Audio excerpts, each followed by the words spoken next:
খাবার ডাবের দাম শুনে আরো অসুস্থ হয়ে গেছে। আচ্ছা কি গো, খুব খাটনি হয়ে যাচ্ছে নাকি? কিসের খাটনি?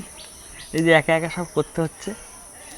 এগুলো সবাইকেই করতে হয়, মা থাকলে মা করে, আমি রয়েছে এখন আমি করব। এখন যাই হোক, গুড মর্নিং সবাইকে।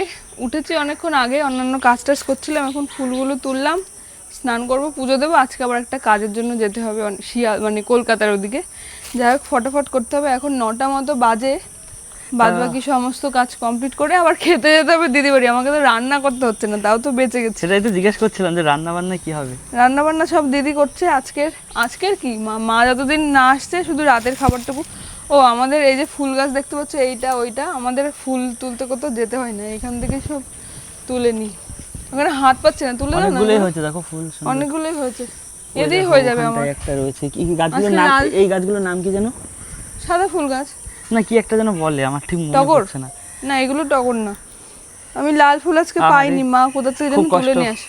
খুব কষ্ট হয়ে যাচ্ছে আজকে, শাশুড়ি মা বাড়ি নেই তো। তুমি আমার কাজ করে দাও না, ফুলগুলো ঘরে রেখে আসো।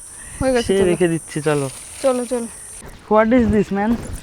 কি হোয়াট ইজ দিস? নিজে ধরবে না কিছু? আমার সাজুগুজু করে তারপরে আবার হাত দেখো তো, ঘটি ফাটি নিয়ে আমাদের যেতে হচ্ছে এখন দিদি বাড়ি, কিছু করার নেই।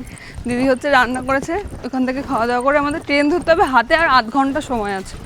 রেডি হয়ে তো একবার যাবো, আবার খেতে গিয়ে এসে রেডি হতে গেলে আমার জীবন বেরিয়ে যেত। এর মধ্যে ডালের বড়া আছে, এর মধ্যে আম আছে, লেবু আছে, কলা আছে, অনেক কিছু আছে। আর এটা হচ্ছে দুধের ক্যান, এটা দিয়ে আসতে হবে। দিদি বাড়ি খেতে চলে এসেছি। এই যে হচ্ছে আমার ভাত, আর কি কি রান্না হয়েছে একটু দেখায়। এদিকে দেখো, নিরামিষ রান্না হচ্ছে আমাদের জন্য একটা পুঁই শাকের চচ্চড়ি, যেটা আমার খুব ফেভারিট। এটা কিসের বড়া দিদি? পুঁইয়ের পাতার বড়া, এটাও ভাল লাগে। এটা হচ্ছে ডাঁটার শাক, আর এটা হচ্ছে আমার বর, শ্বশুরমশাই, ভাগ্নে, ওদের জন্য মাছের ঝোল। তুমি খাবে না তো? না, আমার জন্য নিরামিষ।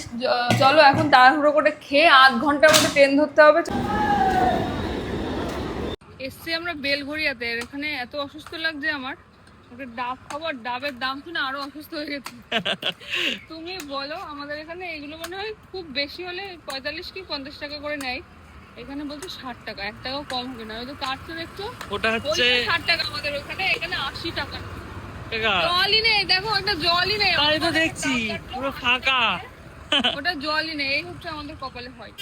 80 টাকার ধ্যান ধারণা পাল্টে এখন 60 টাকারই নিচ্ছি। এর মধ্যে দেখো এটা কি পচা পচা লাগছে কেন? উপরে এই জায়গাটা খেয়ে দেখো তো, উপরটা।